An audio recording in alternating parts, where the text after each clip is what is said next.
Hi there, and welcome to another interview. Today I've got the fabulous Toby with me, and I'm going to ask Toby the question I ask absolutely everybody. Hey Toby, why did you become carnivore? Hey Stephen, I became carnivore because I was presented with a dramatic choice of either get my health back or I don't know what I would have done. I had a choice and I chose to get my health back.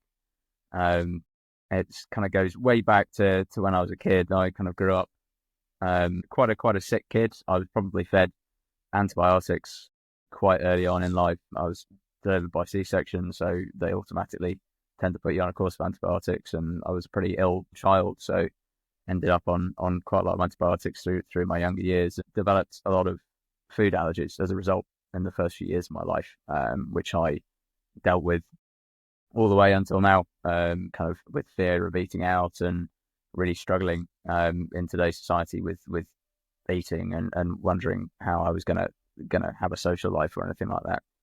And through most of my childhood, I had things like hydronephrosis, which is kind of underdeveloped and water in the kidneys, and all sorts of little things like that that caused me to be really quite ill. And I kind of got to my teenage years and decided that I wanted to get healthy and fit, like the mainstream tells you should be, and the models in all the clothing shops show you that you should be. And so decided to start working out, and so went to the gym and started by default getting into the habit of calorie counting. Not religiously at first, but kind of slowly just seeing loads of influencers on the internet, how the best way to work out, can't out-train a bad diet, all that kind of thing. And I was training probably once or twice a day, fitting it around work, just in the gym, nothing crazy. But then I started to get more, I couldn't really see the results that I wanted. I was lifting all the heavy weights, but wasn't doing anything. I was having my protein, I was cutting the fat out, and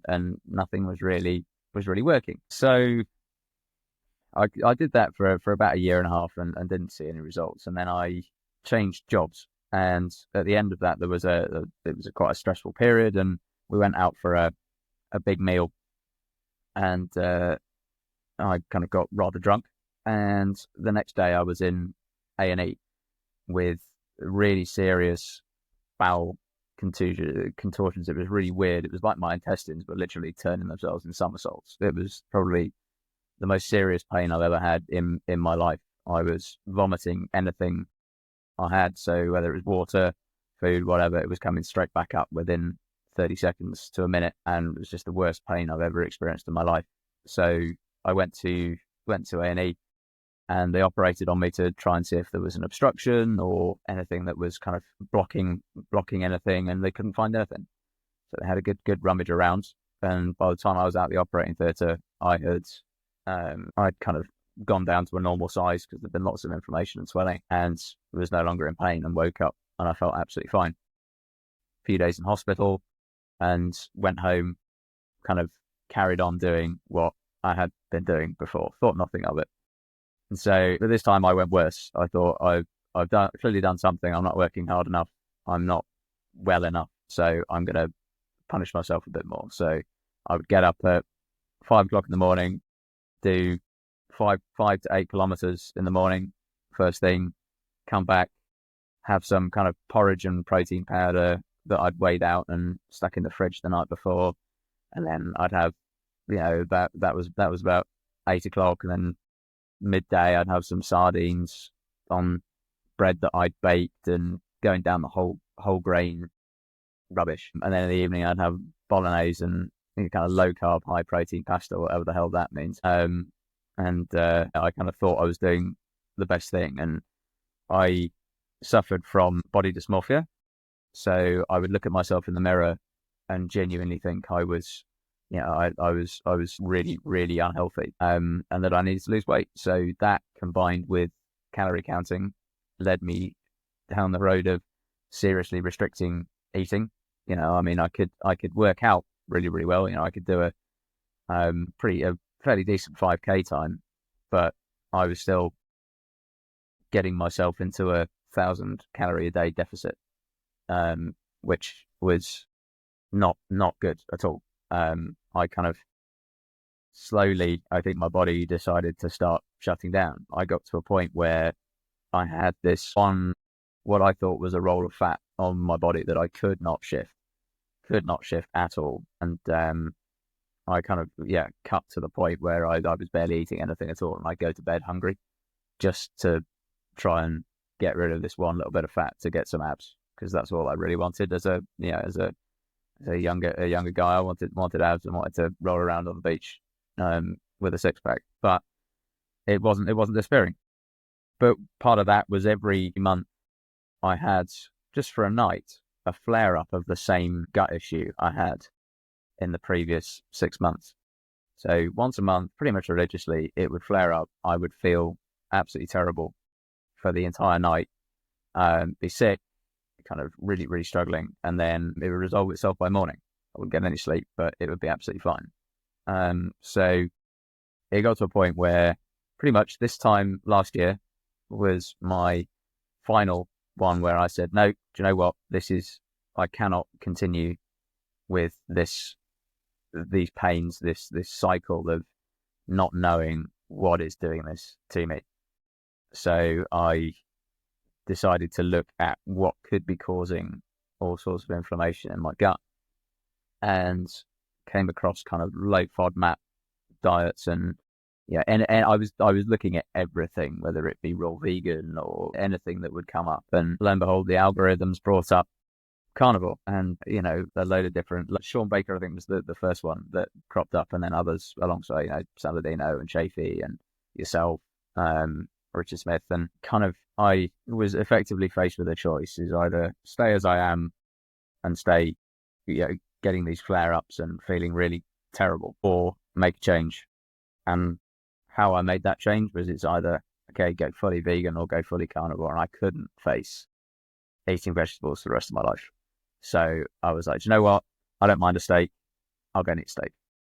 So my Christmas dinner, I made the switch on Christmas Day. My Christmas dinner was like, right, I need to make sure I do a cut everything out that isn't the most easily absorbable food. Yeah, kind of turkey was on the menu at work for Christmas. So my Christmas dinner was just plain turkey. And so I was working over the Christmas period. So I did about a week of just doing cold meats, kind of hams, corned beef, turkey over into the new year, and finished work and went home. And I realized that in that week, the piece of what I thought was fat in the mirror had disappeared. And I looked at myself in the mirror and I was horrified by what I saw. I looked emaciated and gaunt.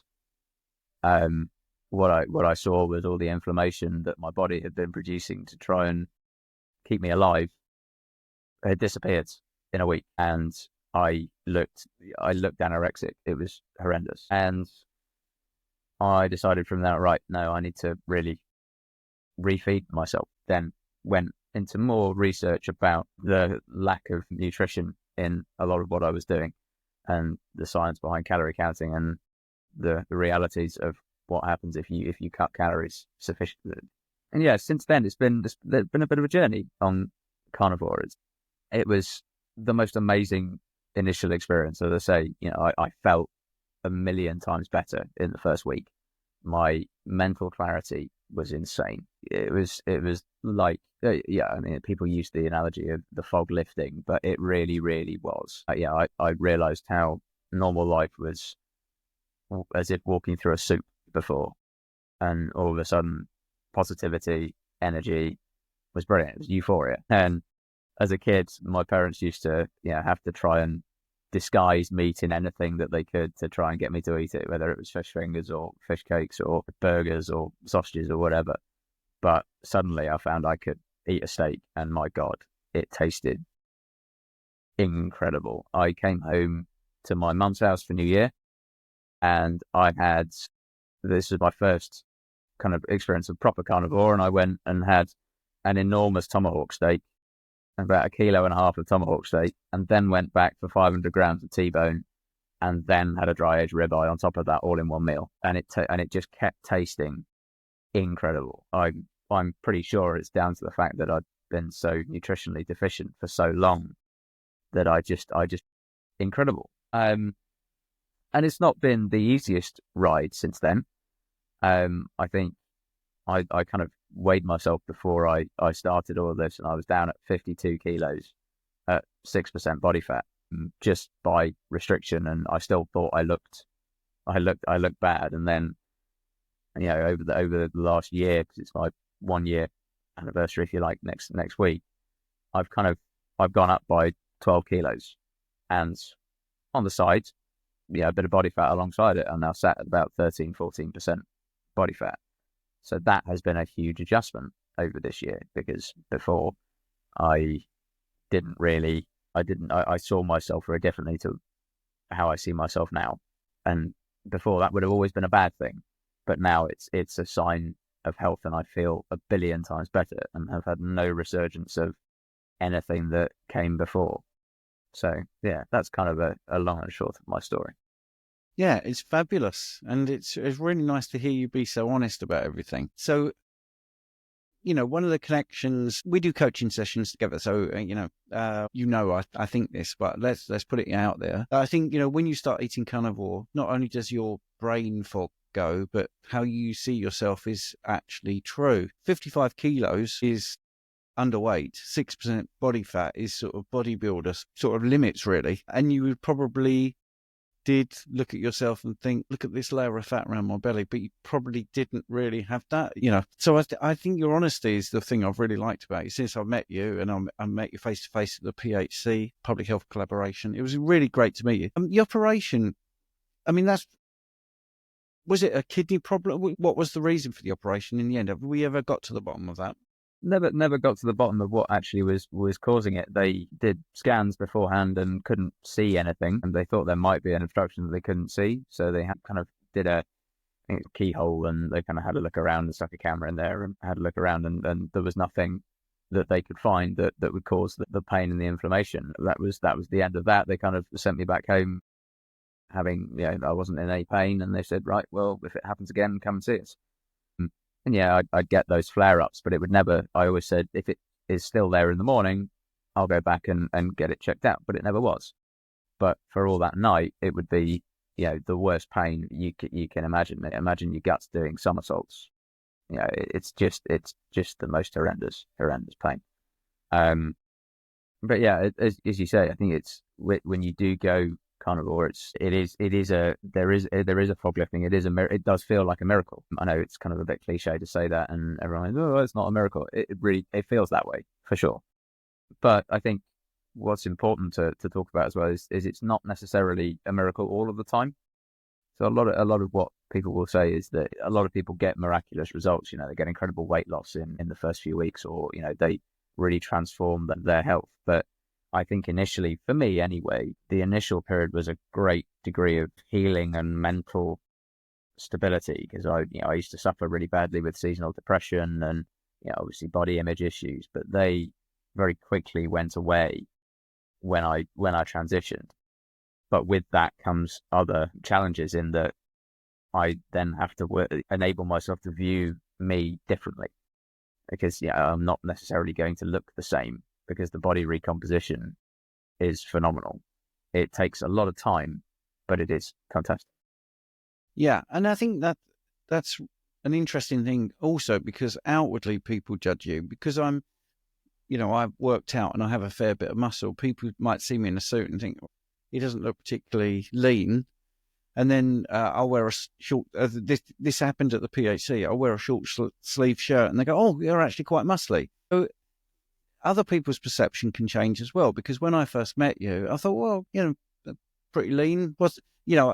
I'm being honest now, and I've spoken to you about this, but I think, we're doing this video, I actually said to you, wow, you look really good. And I can remember you saying, what you look like it doesn't tell you everything. And so that shows that you were already aware that actually you were probably lean, not fat, and needing to lose fat. And actually you needed a bit more muscle to be healthy and have a healthy level of fat. I think one of the things I always talk about is when people calorie restrict, if you change the word calorie to nutritionally restrict, you're not just counting calories, you're counting nutrients, and you're deliberately saying to your body, I'm going to underfeed you. I'm going to underfeed you protein. I'm going to underfeed you fats deliberately every single day. You're going to have a deficit of these essential nutrients. And that's why I hate the word calorie so much, is because it doesn't really cut it at all. And I think it's one of the biggest problems out there is people still calorie count. And the word deficit should make people go, I'm deliberately going to undereat something I actually need. So that's the nuance of it. And of course, when people talk about macronutrients, if you look at the macronutrients of a tree, there's 3 macronutrients, and it's not proteins and fats and carbs, it's potassium and a couple of other things, and they have micronutrients. Well, when we say macronutrients, it's the nutrients that you need a lot of. Well, there's only 2. It's protein and fats. Carbohydrates are not a macronutrient. They are something that people have decided is a macronutrient because they're telling us we need lots of them. So anyway, sorry, I'm on my hobby horse about that because you mentioned 1,000 calorie deficit. Wow. That's incredible. And you still retain some fat, which I actually do believe, because the body goes into starvation and it clings onto that fat, doesn't it? 100%. That's exactly everything that people describe about kind of restricting to the point where your body starts shutting down things that it doesn't need is totally what happened to me. I could not shift, whatever I did, I could not shift this little bit of fat that I thought I had around my midriff. And it was just it hurt me mentally. Whatever I did, I couldn't shift it. And I think, you touched on an interesting subject there about nutrient deficiency. I think the word calorie disassociates everybody from the nutritional value.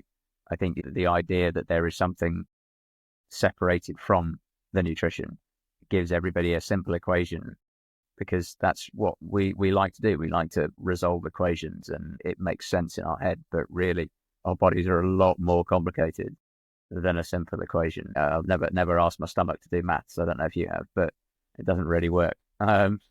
So, I mean, my brain couldn't really do maths either, but it's kind of, it's a massive thing. It really does starve you of nutrients. And when you suddenly then realize that everything you'd been taught as a kid and everything you'd been told through your life, that, you have to have a balanced diet and you have to, it's all an equation. You just got to balance the equation, is utter rubbish, because when you actually have proper nutrition, it is the nicest tasting thing.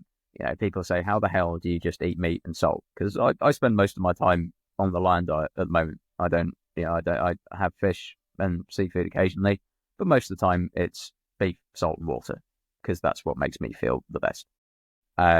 People look at me and go, how the hell can you just eat beef and salt? Like, it's just not natural. You need spices, or you need this or that, because it's just horrible. But you go, not when it tastes like it does to me, because I know what nutrition tastes like, and it tastes incredible. I don't want spices. I don't want to get rid of the flavor of this meat. It's the nicest tasting thing I've ever eaten, and that's coming from a kid who never ate a steak as a kid because he hated the taste.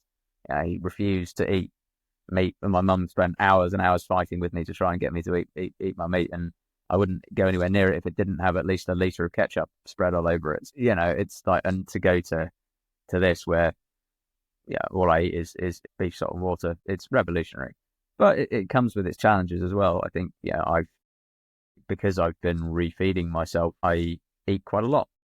I say to people that my first few months on carnivore, I was easily eating 3 to 3.5 kilos of meat a day. I was following a lot of the narrative of eating until you feel full or it stopped tasting good, and it just kept tasting good. So I kept eating it and eating it and eating it, and I'd go back for more and more and more. It got quite expensive. It really did. You do that with ribeye and it does become expensive, but there are ways to make it cheaper, and eventually the hunger tails off when you start getting your nutrition back. But it comes and goes in waves. Some days I'll eat lots, some days I'll eat not much at all. It's really is a journey. I think a lot of the narrative doesn't talk about the journey, because it's not perfect for everybody, and it is a bit of a roller coaster, but it's fun. Yes, and it is good fun, and it is a tasty way of eating. I will get into your ups and downs in a second, but I just want to nail this thing about a balanced diet, because I always shout at cows, don't just eat that grass. You've got to have variety. And I'm the mad one in the zoos saying to the lions, put that meat down. You've got to have variety. In nature, people don't seem to realize we're part of nature. We're an animal, right? All other animals eat a species appropriate diet. And when you feed them the wrong thing, they really, really struggle. So, if you take the cow example, if you start feeding cows meat, that's not going to turn out very well. And if you force lions to eat grass, that's not going to turn out very well. So we're not even saying anything that isn't just basic common sense. But the reason I wanted you on is, well, firstly, because you're a nice guy and you've got a good story and all that, but also, you're quite happy to talk about the things that have been difficult for you, because it's not an echo chamber. I like my interviews to be real, and it has been challenging every so often. So do you want to just cover those a little bit?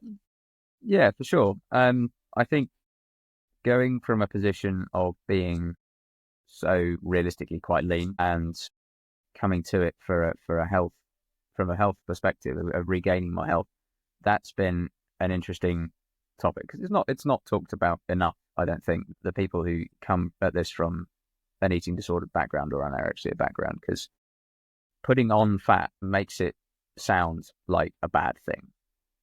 A lot of people come at this for weight loss and to see the number on the scale go down. But when the scale goes the other way, it can be quite distressing. Especially for somebody who didn't like seeing the scale move upwards at all. And I think putting on fat for to go from 6% to 14% is a big jump. Certainly for me, and would be a jump for a lot of people. But part of the process is acknowledging that you need that baseline of fat to heal. I really feel like there's a lot of healing that's gone on in my body over the last year, because there was a lot of damage. I've been damaging it for years. I hadn't been eating properly really since I was a kid. I had allergies and all this kind of stuff. So I'd been nutritionally deficient for years. So there was so much healing to do that it does, it can put on fat for a lot of people. And it's not all as simple as it is to be. Now, what did you, apart from the physicality of seeing extra fat and trying to get away from feeling, well, that's really bad, what else has happened? Have you had any sort of toilet issues or hydration problems and sort of things? Yeah, 100%. I think when we first come into this lifestyle, we always experiment a little bit with the amount of fat that we can and can't handle. And as I'm somebody who's pretty much eliminated fat out of my diet because, oh, wait, it's 9 calories a gram rather than 4, so wasted calories. I avoided fat like the plague.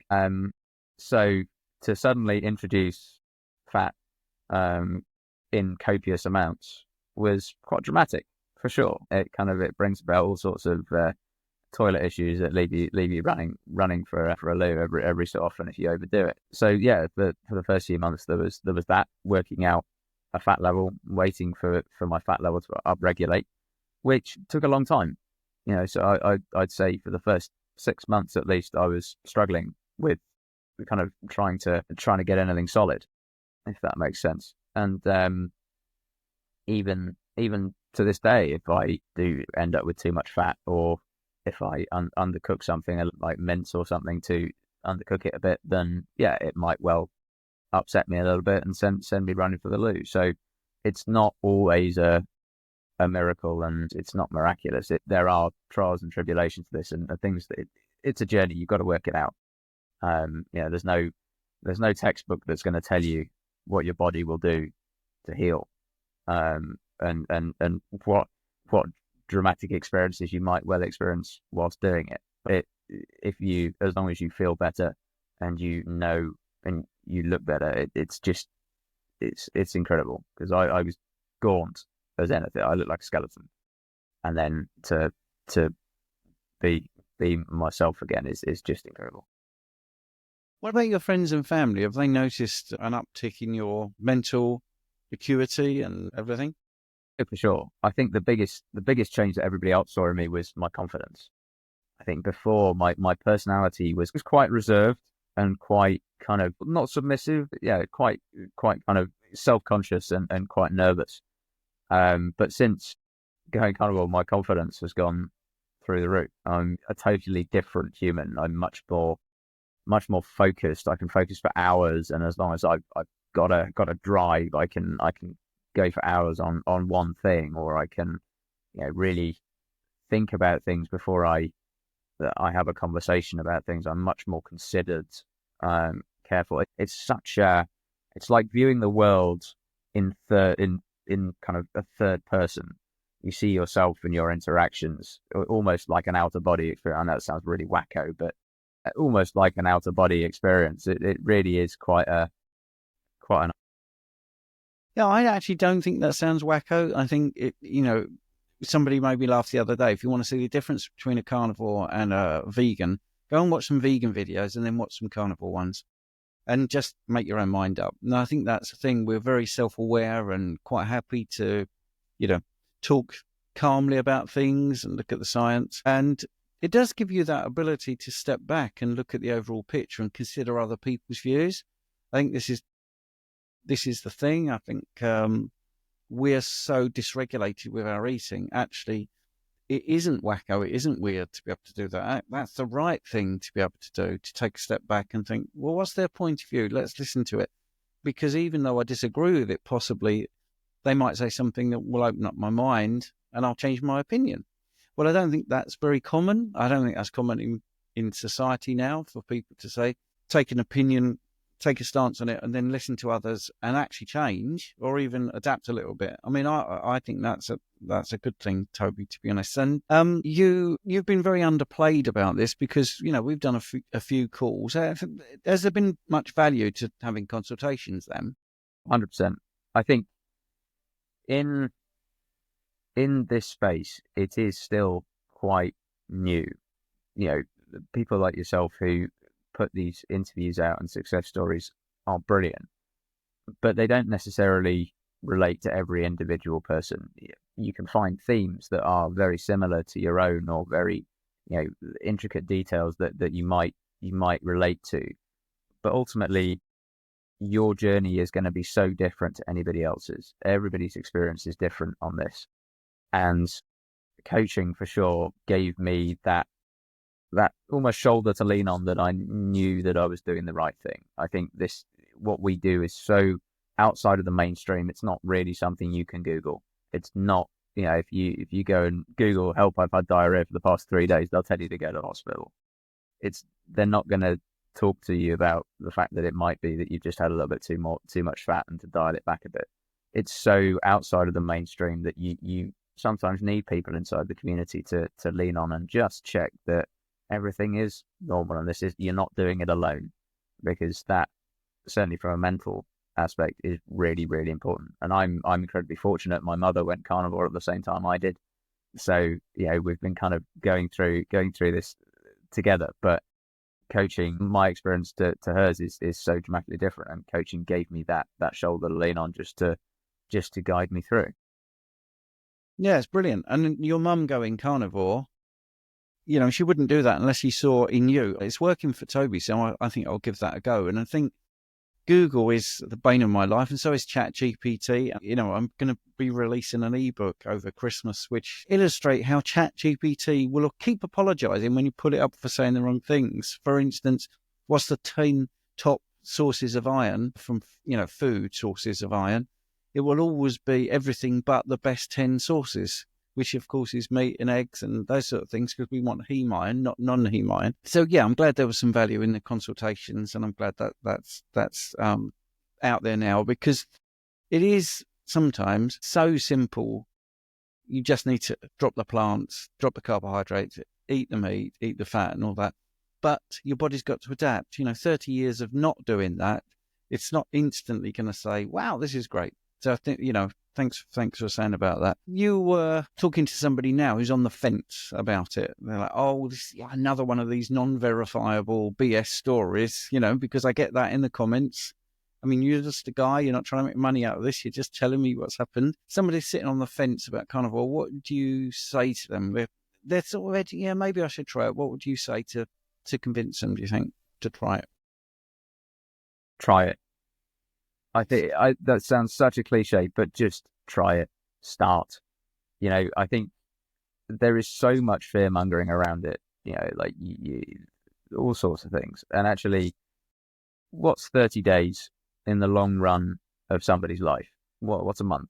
Really, a month passes by faster than you can think. And so if you're on the fence, give it a go. You're not going to have a heart attack in a month if you still believe in that. It's really, really not as bad as you think it's going to be. Give it a go. See what happens. If it doesn't work for you, it doesn't work. But try it. You won't know until you try. Yeah, that's brilliant. That's ever so good. So I've done my 30 minutes with you. Is there anything that you'd like to add that you feel we should cover that we haven't?